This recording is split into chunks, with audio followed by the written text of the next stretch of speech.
I've given up on you, I'm afraid. I've looked at about 20 answers. I haven't seen anyone get it right. So most of you are half right, and you're not all making the same mistake. So if you collectively put your heads together, you could probably have figured it out.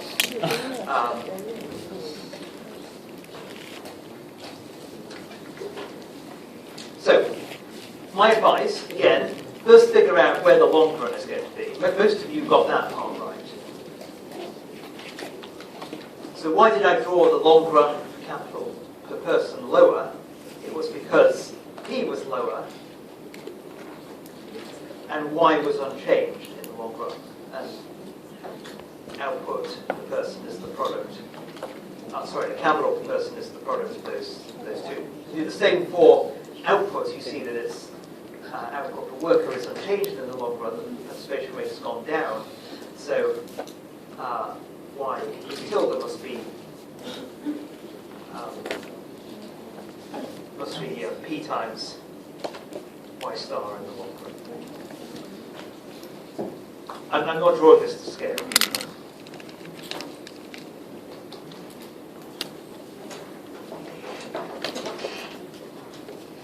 So what about the transition towards it?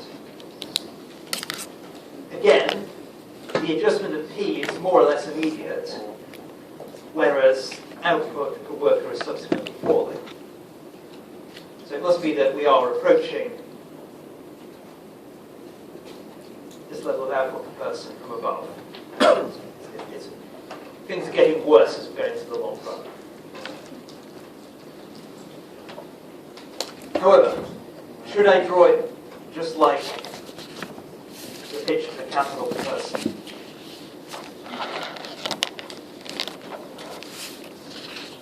That's the most common mistake, is just to join this up like that.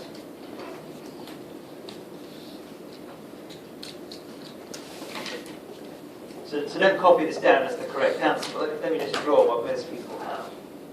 I'll draw it in green, and I'll indicate that it's wrong. Why, though, is it wrong?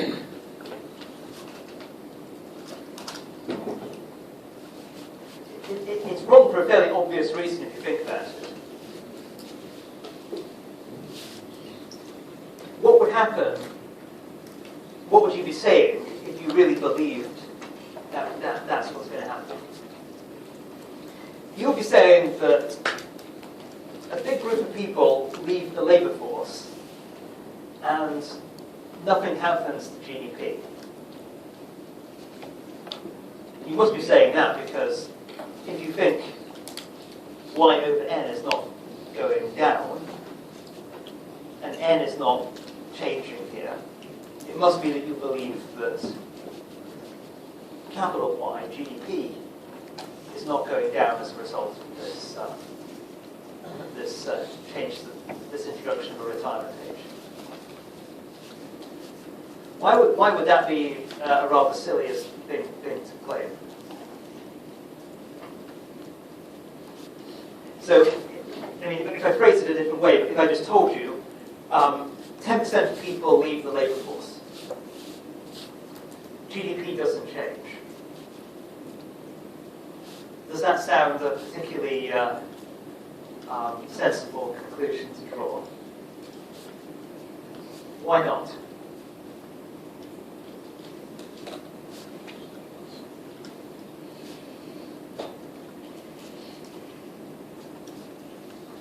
So we reduce the number of jobs in the economy by 10%, and GDP doesn't go down. I mean, if I told you these people had become unemployed, you presumably would have told me that GDP would have gone down. So if they leave the labour force, isn't that very similar in terms of what's actually being produced? They don't have jobs, albeit for a different reason. It's not that they've lost them as a result of demand. They've possibly willingly left them as a result of being able to retire now. But the economic effect in terms of production should be the same. Some people who were working before aren't working now. GDP should be lower as a result. So in terms of to make it more precise, capital Y, GDP, depends on K and L. K does not immediately change at the time of the reform. That was our justification for why this K tilde did not go down. That's fine. L did go down. That's what it means for the participation ratio to drop. L going down, of course, means you're putting fewer inputs into the production function. Therefore, you should expect to get smaller output. So long as the workers have a positive marginal product, output should go down. And if they didn't have a positive marginal product, you think the wage should be zero. So it's a bit of it would be crazy to say that they're not producing anything. So GDP should go down. So what would be the correct answer? The correct answer, let me draw it in red to highlight the difference. It would be a drop down, and then a continued decline. That would be the correct answer.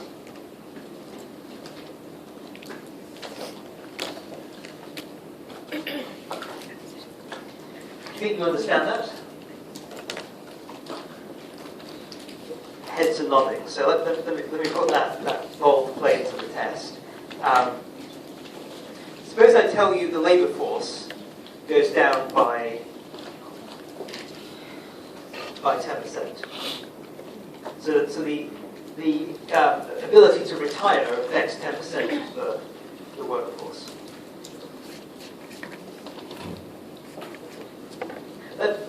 So what I'm going to do is I'm going beyond theory, and let's turn to some numbers. So suppose you're actually working for the government, your task is to analyse what's the impact on GDP of this change. So the Labour Ministry calculates that 10% of people in the labour force will now retire as a result of this policy.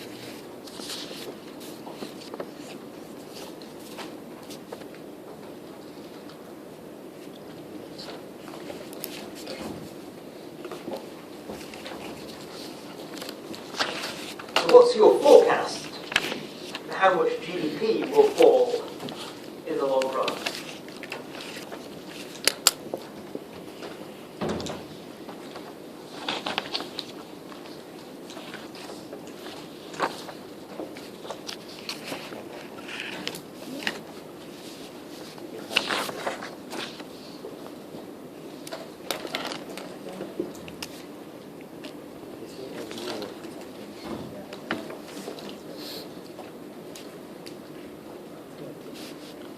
You've been hired for your skills in economic analysis. You've applied the solid model to this problem.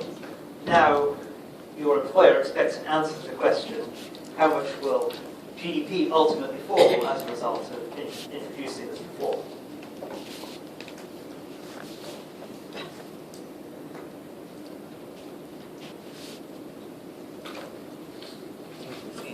For the government, the trade-off might be it will be popular to allow people to retire, and it will perhaps be a good thing to allow people to enjoy their retirement, but there's going to be an economic cost. And the question is to quantify that economic cost. It affects 10% of the labour force. How much will GDP fall in the long run? Or rather, how much lower will GDP be in the long run as a result of this compared to what it would otherwise have been? To say it more precisely.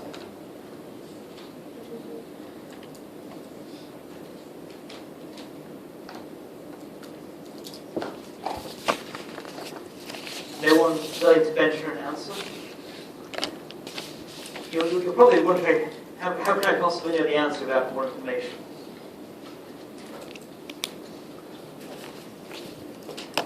Let me I won't provide more information, but I'm going to give you an intermediate step.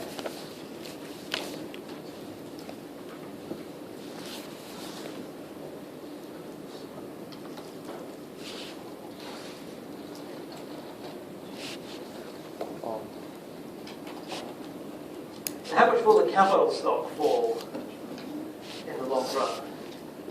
10%. Someone say say it's 10%. It's the correct answer. Why is it the correct answer? Constant return to scale. You've given the justification for the answer to the question that hasn't been answered. You're one step ahead of me. Hold off on the answer just for one more minute. Why do we know the capital stock will fall by 10%? Much more basically, you can read it off these graphs. How do I know that if the labour force goes down 10%, capital stock will go down 10%? PK star is 10. When you look at the capital labour ratio, how much capital there is relative to labour, we know that that ratio does not change in the long run. Therefore, if the labour force goes down a certain percentage, eventually the capital stock must go down by the same percentage, otherwise the ratio would not stay the same. So it's the consequence of this graph here. This graph is a graph of K over L.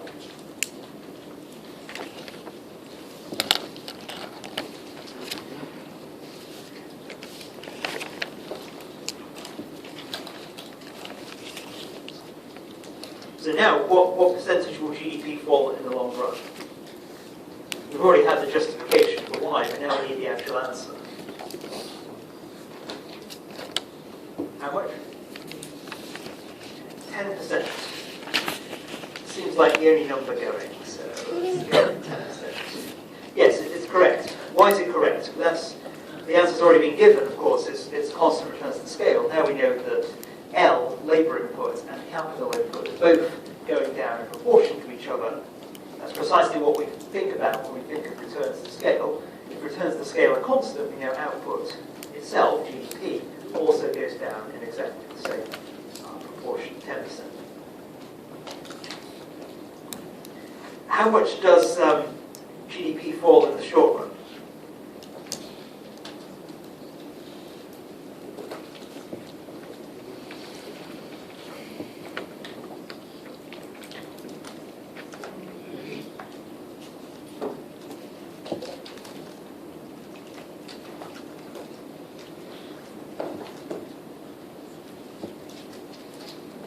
Is the answer 10%?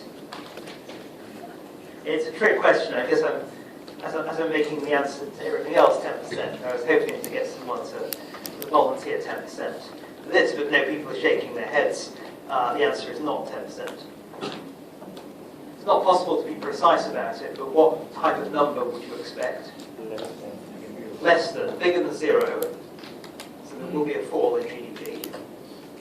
You've seen it. But it won't be as large as it is in the long run. So between 0 and 10%. I'll be more precise about more information. The reason that's between 0 and 10% is that the capital stock doesn't fall in the short run. So it's just labour going down 10%. And as there are diminishing returns to individual factors, the impact on GDP is smaller than the percentage change in the factor.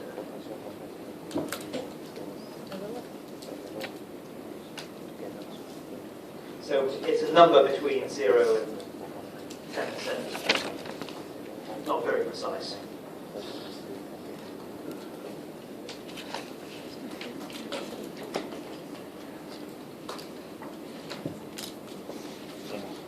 Okay, so we've hopefully got you up to speed with the solid model.